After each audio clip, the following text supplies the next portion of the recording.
कोटद्वार की समस्याएं दूर नहीं हो पा रही, चाहे वो सड़क से लेके हो, शिक्षा से लेके हो, स्वास्थ्य से लेके हो, अतिक्रमण से लेके हो या रोजगार से लेके हो।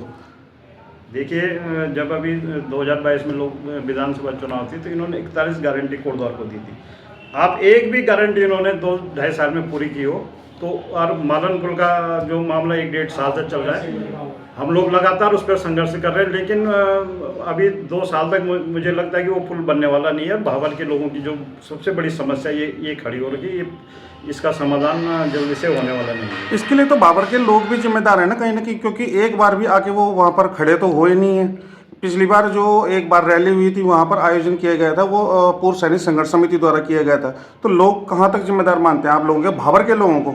देखिए, लोगों को भी इस मामले में खड़ा होना चाहिए, क्योंकि पुल का मुद्दा ये तो जन जन से जुड़ा हुआ मुद्दा है। बिल्कुल। तो लोगों को, हम लोग कांग्रेस भी कई बार वहाँ पे कार्यक्रम करती है, लेकिन जनता का अपेक्षाकृत सहयोग वहाँ पे हम लोगों को नहीं मिल पा रहा। तो जनता को भी सोचना चाहिए ये चीज़ है कि पुल तो सबसे जुड़ा हुआ मामला जी। और ये सर, कोटद्वार से जो अतिक्रमण पर 2M दर्जा अपना रही है सरकार, हो चाहे प्रशासन हो, चाहे प्रशासनिक अधिकारी हो, चाहे वो DM हो, SDM हो या फिर आपके नगर आयुक्त हो, ये जो 2M दर्जा अपना रहे हैं, जो कि इन्होंने पहले आदेश दिया था भाबर क्षेत्र की ओर से कि जो अतिक्रमण है, नोटिस भी दिए थे, मुनादी करवाई थी। तो भाबर के लोगों ने तो, खैर हम गढ़वाली लोग तो ऐसा होता है कि अपना अतिक्रमण हमने खुद ही हटा दिया, इनको तो आने की आवश्यकता भी नहीं पड़ी। परंतु जिस प्रकार 12 साल पहले डबल बेंच हाईकोर्ट के आदेश आए थे, वो आदेशों की अवहेलना हो रही है अभी तक, 12 साल पश्चात भी। और अभी हाल फिलहाल में DM साहब के भी आदेश आए थे, तब भी अतिक्रमण नहीं हट रहा है।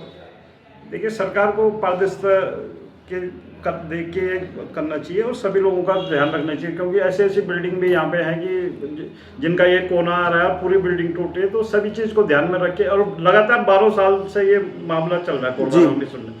तो इसमें इसका समाधान तो सरकार को निकालना चाहिए किसी भी। तो आपका क्या स्टैंड है सर इसमें, कांग्रेस पार्टी का क्या स्टैंड है? हमारा स्टैंड तो यही है कि जो गलत है वो तो हटना चाहिए, और जिससे असुविधा लोगों को अगर हो रही है तो हटना चाहिए, लेकिन अनावश्यक किसी को तंग न किया जाए। एक छोटा सा सवाल पूछना चाहूँगा कि कांग्रेस पार्टी के जो यहाँ कोटद्वार में करता धरता माने जाते हैं सुरेंद्र सिंह नेगी जी, जब उनका अतिक्रमण हट सकता है तो अन्य और किसी का क्यों नहीं? बिल्कुल हटना चाहिए, अतिक्रमण तो हटना चाहिए। लोगों को असुविधा तो होती है, लेकिन अनावश्यक तंग में यहाँ पे देखा गया कि अनावश्यक भी तंग किया जाता है लोगों को, तो बार बार ऐसा ठीक नहीं। सर, अभी जो मुजफ्फरनगर से SSP ने नेम प्लेट आदेश दिए थे, अब ये उत्तराखंड में भी पुष्कर सिंह धामी जी ने लागू कर दिया है, इस पर क्या कहना चाहेंगे कि कितना उचित है ये?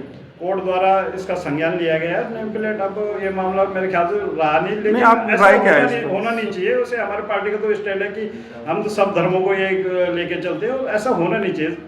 व्यापार करने का अधिकार सबको है। आप लोगों को क्या लगता है कि जो 62 बीघा का मामला है लकड़ी पड़ाव में, वो निपट जाता तो क्या कुछ हो सकता था वहाँ पर? देखो, अगर 62 बीघा खाली हो जाता तो कोटद्वार में तो पार्किंग सबसे बड़ी समस्या एक बनी हुई है यहाँ पे, और अन्य भी कई विभाग वहाँ पे हो सकते। तो अगर 62 सेंट्रल स्कूल खुल सकता था, कई मामले सरकार कई चीज़ें। कांग्रेस पार्टी ने एक अभी 24 जुलाई से एक यात्रा शुरू की है, केदारनाथ सम्मान रक्षा यात्रा। तो इस यात्रा के विषय पे मैं कहना चाहता हूँ कि जिस प्रकार से हरिद्वार से ये यात्रा शुरू हुई, तो अपार जन समर्थन यहाँ पे हमारी पार्टी को मिल रहा है, और लोग समझ रहे हैं कि धर्म की राजनीति जो भाजपा कर रही है, इससे लोग उब चुके हैं। लोगों को विकास की राजनीति यहाँ पे चाहिए। तो हम लोगों का साफ साफ कहना है कि धर्म की राजनीति भाजपा छोड़े और विकास की राजनीति यहाँ पे करें। जिस प्रकार से धामों के नाम पे आपने जो अभी एक बड़ा मुद्दा बना हुआ था कि उत्तराखंड के मुख्यमंत्री दिल्ली में केदारनाथ धाम के नाम से जो मंदिर बनाया जा रहा था उसका उद्घाटन करते हैं, और एक बयान जारी करते हैं कि जो केदारनाथ नहीं जा सकता वो यहाँ पे आ सकता। तो ये बड़ी शर्म की बात है कि केदारनाथ हमारा आस्था का प्रतीक है, कोई दूसरा मंदिर ऐसा पूरे विश्व में नहीं हो सकता। लेकिन माननीय मुख्यमंत्री द्वारा ऐसे बयान देना बहुत ही निंदनीय है, और इसी के विरोध में हमने जो ये यात्रा हमारी चल रही है। तो ये सारे मुद्दे हमारे हैं कि केदारनाथ में जिस प्रकार से QR कोड की बात हो रही है, केदारनाथ धाम के नाम से खोल रखा है, लोग केदारनाथ धाम मंदिर के नाम से पैसे डाल रहे हो, पैसे दिल्ली उस ट्रस्ट को जा रहा है। और अभी हमने एक मांग और की है कि इस ट्रस्ट में कौन कौन से लोग शामिल हैं, उनका भी खुलासा होना चाहिए। तो मुख्य मांग हमारी ये है कि केदारनाथ धाम की रक्षा के लिए हमारी ये यात्रा चल रही है। और थोड़ा माफ़ी भी चाहती हूँ कि मैं किसी को कॉल नहीं कर पाई हूँ। आज हमारी राष्ट्रीय अध्यक्ष हैं अलका लांबा, श्रीमती अलका लांबा जी।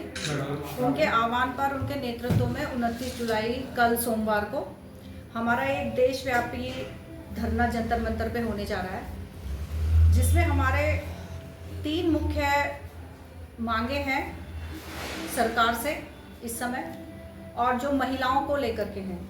उसमें हमारी सबसे पहले मांग है कि मोदी सरकार ने 2024 में लोकसभा चुनाव से पहले एक महिलाओं के लिए एक घोषणा की थी कि हम महिलाओं को 33% आरक्षण लागू करेंगे। उन्होंने ये पेश तो करा, बोला तो सही है, लेकिन उसे लागू नहीं किया है। तो हमारी पहली और प्रथम मुख्य मांग ये है कि जहाँ भी स्टेट में अभी चुनाव होने वाले हैं, या मेयर के चुनाव होने वाले हैं, या अन्य जिस भी संबंध में चुनाव होने वाले हैं, वहाँ पे मोदी सरकार 33% आरक्षण महिलाओं के लिए तुरंत अपने बिल में लाए और उसे पास करे। दूसरा महत्वपूर्ण बिंदु है कि महिलाओं को,